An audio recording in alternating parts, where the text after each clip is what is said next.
Aksi sepasang kekasih membobol kotak amal masjid terekam CCTV hingga videonya viral di media sosial. Bahkan sebelum membobol kotak amal masjid, pasangan kekasih ini sempat berbuat sinah melakukan adegan asusila di dalam masjid. Pihak masjid kemudian menegur pasangan sejoli tersebut, namun mereka berdalih pasangan suami istri.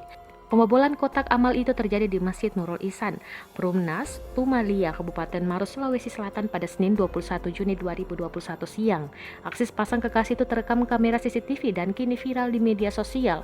Seorang marbot masjid, Darus, mengatakan pasangan sejoli tersebut masuk melalui salah satu pintu masjid. Keduanya memasuki masjid pertama kali pada pukul 10 waktu Indonesia Tengah dan tidak menunjukkan gelagat yang mencurigakan. Namun keduanya sempat keluar untuk membeli kudapan. Kemudian setelah mereka melakukan sholat dan keadaan lengang, si pria menjalankan aksinya di bawah pengawasan si wanita.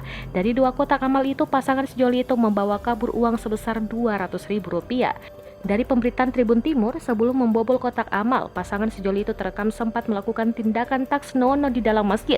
Dalam rekaman itu, pasangan sejoli itu terlihat terus menggoda satu sama lain. Si wanita yang masih mengenakan mukena terlihat selalu mencoba menarik perhatian si pria, hingga akhirnya terjadi adegan tak senonoh. Sang pria yang berbaring di sebelah wanita bergerak mendekat dan meraba perut kekasihnya. Tak sampai di situ, keduanya juga banyak melakukan sentuhan fisik hingga sempat bercumbu di area saf wanita. Masih kata Darus, ia juga sempat melihat keduanya berduaan di saf wanita. Melihat tindakan itu, pihak masjid kemudian menegur pasangan sejoli tersebut, namun mereka berdalih pasangan suami istri. Setelah aksinya diketahui dan viral, kedua pasangan kekasih itu kini diburu polisi. Kapolsek Turikale, Kompol Misbahudin, mengaku telah menyisir kos-kosan yang memang banyak tersebar di sekitar wilayah itu.